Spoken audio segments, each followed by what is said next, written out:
Well, we just made it home from the territory yesterday afternoon. Great trip, and I just wanted to have a quick talk about the difference between towing with the Land Cruiser 79, towing the same boat with the 200, and towing the same boat, that boat there, with the Ram 1500. Very interesting, actually. The difference between or how they will three tow the boat. So with the 79, it's a 2014 model. It has 2.5 inch, 3 inch, 2.5 inch, whatever it is, suspension. Set up quite well. Bull bar, the basic accessories. Standard Toyota tray.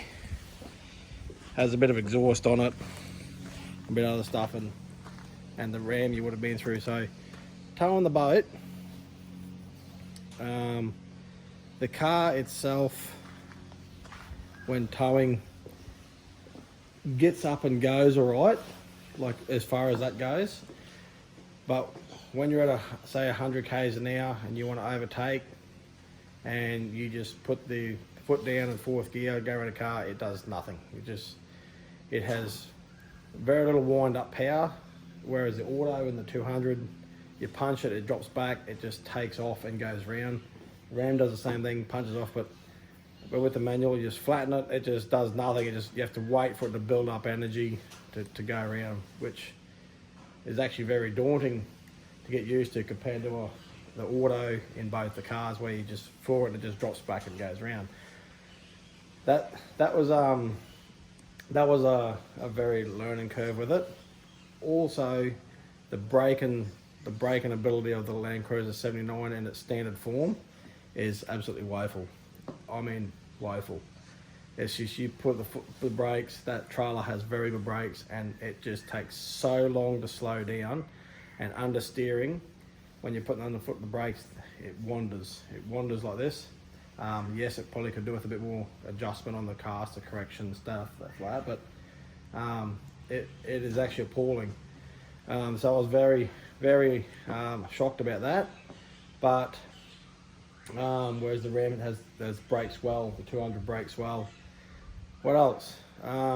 With the wheelbase of the wagon and the wheelbase of the Ram, I find the car going over the dirt roads and everything, the car tends to track straight and drive straight, whereas the 79 wanders all over the road. Like it will follow every depression in the road, like it'll just wander over the road, whereas the other two cars track straight, probably due to the wheelbase of where the tow ball is, not sure of that. But I also found with the leaf spring setup, when you go through a big gully compared to the coils on both the other cars, when you go through the gully, so you go through a creek crossing, the coil sort of will give a few more bounces, which is natural, and the leaf will just go one motion and stop. So that was actually it made the car quite feel more balanced, saying that with the Land Cruiser, it boom, boom, and out it comes.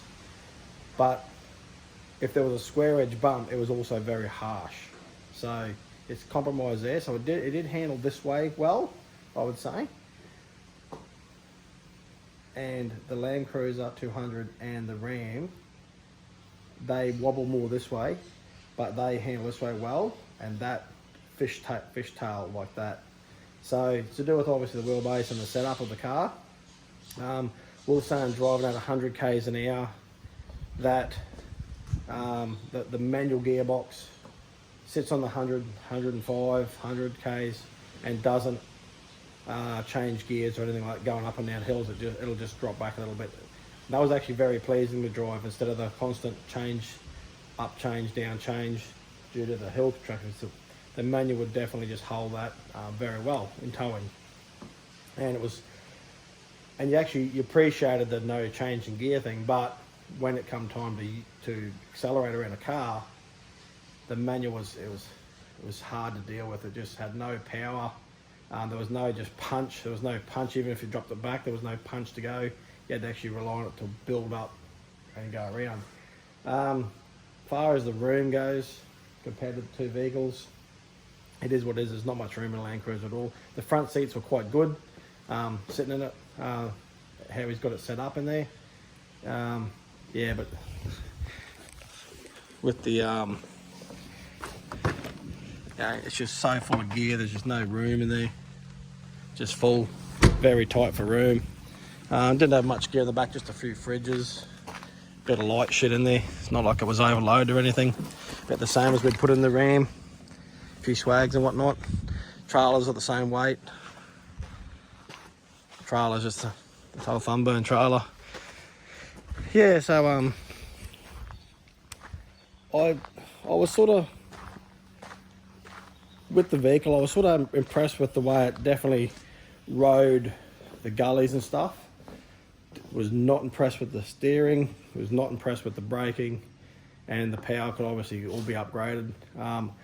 If I was using that as a tow vehicle at 79, I would be definitely getting the brake upgrade 100% before I towed any more with it.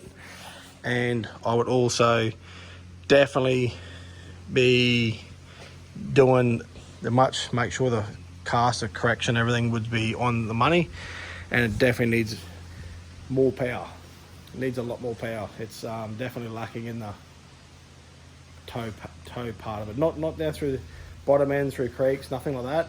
That's all fine. It's just on that highway speed. Fuel economy.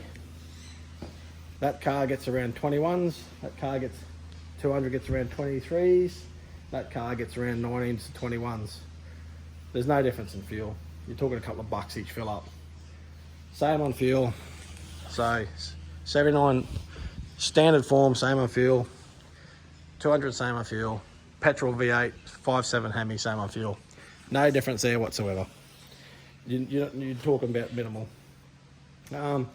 Very interesting to now have used all three cars. Australia's two favourite cars here for towing, and the newcomer, I suppose you say, in the scene, the Rams.